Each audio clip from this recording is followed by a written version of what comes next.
Your Excellency, the Ambassador of Rwanda to Kenya, Your Excellencies, Ambassadors and High Commissioners, friends of goodwill, and the citizens of Rwanda and different parts of the world gathered this morning here in Nairobi, Kenya. Good morning.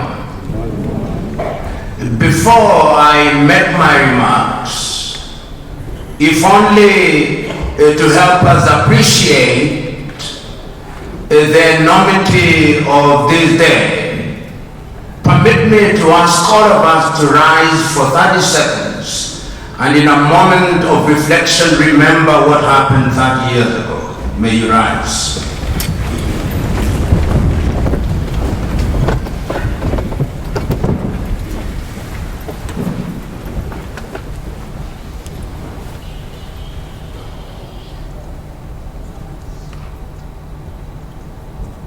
Thank you very much.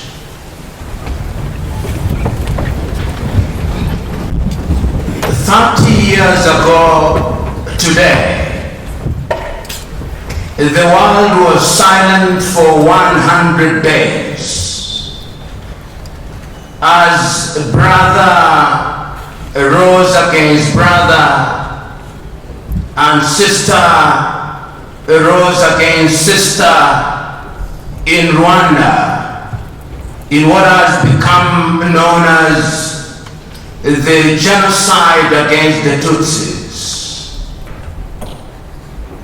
When the pogrom was taking place,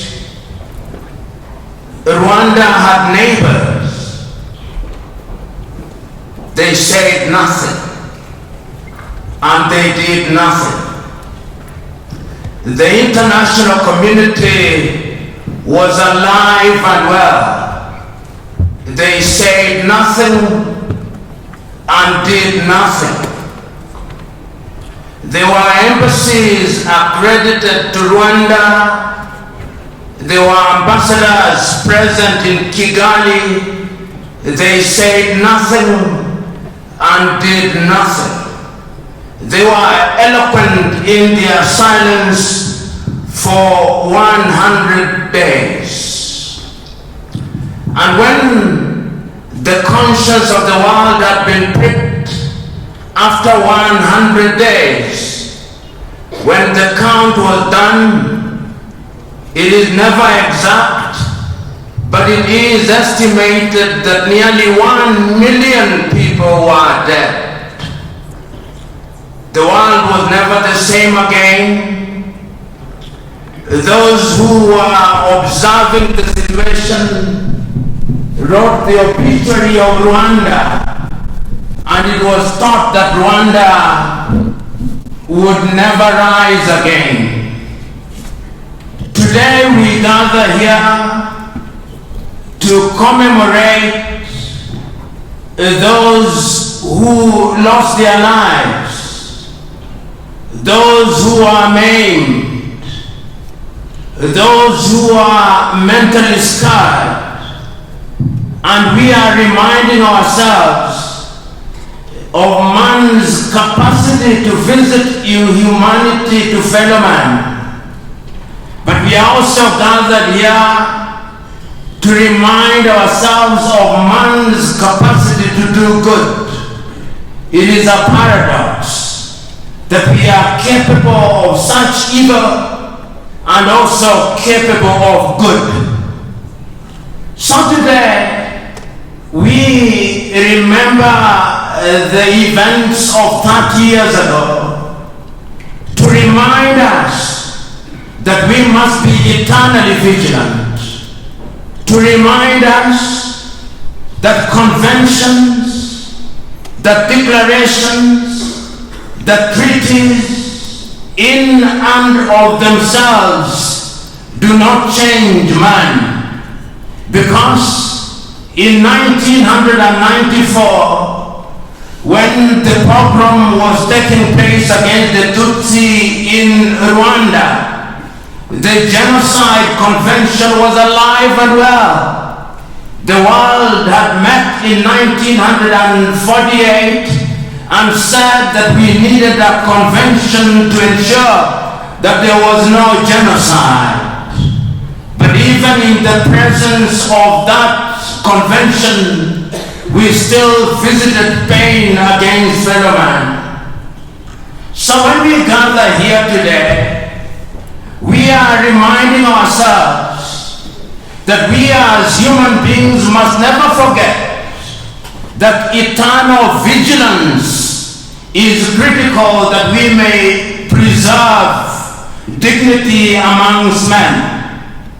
Nobody needs to be told of the pain that hatred occasions to man. We must remind ourselves that if we are not eternally vigilant, then we are likely to repeat the things that harm us. We are here to remind ourselves that many times what we learn from history is that we learn nothing from history. Because if it were the case that we learned something from history, what happened 30 years ago would not have happened. The history of humanity is replete with examples of the pain that we have visited upon each other. We can count many wars. We can count many genocides that have been perpetrated. We can count the number of wars that are going on. Even as we speak, the world is not at ease. But yet, we can never afford the luxury of giving up.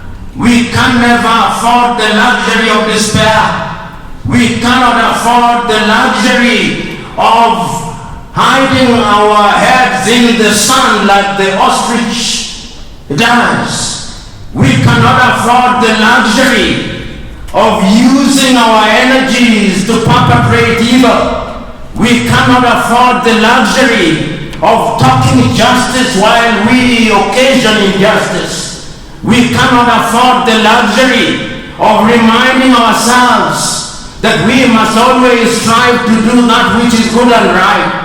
We cannot afford the luxury of doing nothing when we know that the perpetrators of evil are always in the business of planning the next evil.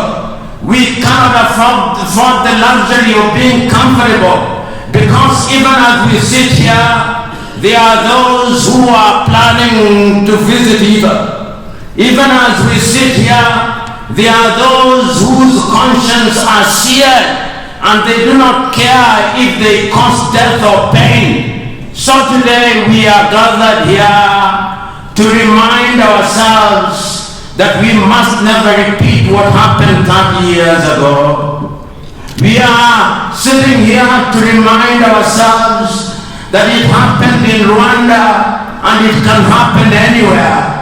Indeed, if we take a little time and cast our eyes in different parts of the world, it is self-evident that man seldom learns.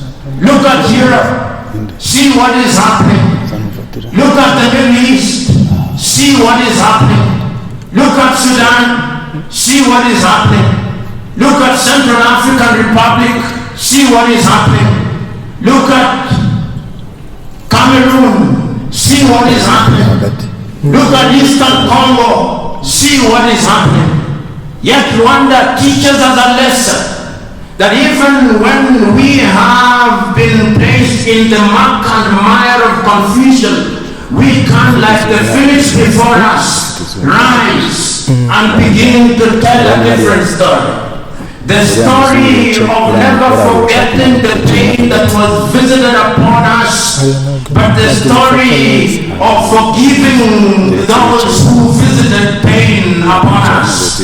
It is in this regard that institutions such as the church, which told the world that even when we have been wronged, that even when we have been abused, that even when our kith and kin have been slaughtered, we can still embrace those who slaughtered us. So today, we stand here from different generations, from different faiths, from different parts of the world, to remind ourselves that our diversity is to be celebrated, not to be abused.